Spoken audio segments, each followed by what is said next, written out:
இந்த உடம்பானது இறைவனால் நமக்கு அளிக்கப்பட்டது. இந்த உடம்பினை அனாவசியமாக ஒரு துன்பத்திற்குள் ஆட்படுத்தி கொள்ளக்கூடாது. இதைத்தான் சாஸ்திரமானது வலியுறுத்தி சொல்கிறது.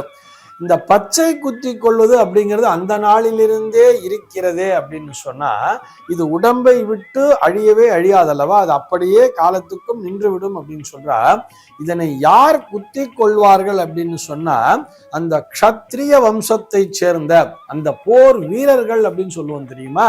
அந்த போர் வீரர்கள் ஒரு போரிலே வெற்றி பெற்ற பிறகு தங்களுடைய அந்த நாட்டு சின்னத்தை அவர்கள் தங்களுடைய உடம்பிலே பொறித்துக் கொள்வார்கள். அதே மாதிரி போருக்கு செல்லக்கூடிய போர் வீரர்கள் கூட தங்களுடைய உடம்பிலே, உதாரணத்திற்கு ஒரு சோழ தேசத்தை சேர்ந்தவன் ஒரு புலி உருவத்தினை தன்னுடைய உடம்பிலே வரைந்து கொள்வான். என புலிக்கொடியை உடையவன் சோழன் என்பதால் அந்த புலி என்கின்ற அந்த உருவத்தினை சோழ தேசத்து வீரர்கள் தங்களுடைய உடம்பிலே பச்சை குத்தி கொள்வார்கள்.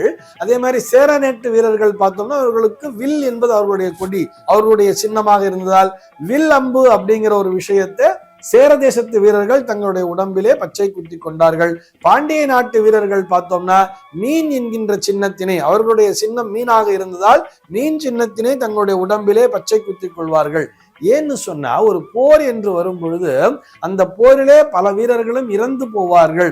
அப்படி இறக்கின்ற பொழுது இந்த வீரன் இந்த நாட்டு படையை சேர்ந்தவன் என்பதை அடையாளப்படுத்த வேண்டும் அல்லவா, அதற்காக பச்சை குத்தி கொண்டார்கள். இது போக ஒரு போரிலே வெற்றி பெற்ற பின்பு அந்த வெற்றியினுடைய அடையாள சின்னமாக அந்த வீரர்களும் அந்த தளபதியும் தங்களுடைய உடம்பிலே பச்சை குத்தி கொள்வது என்பது வழக்கத்திலே இருந்தது.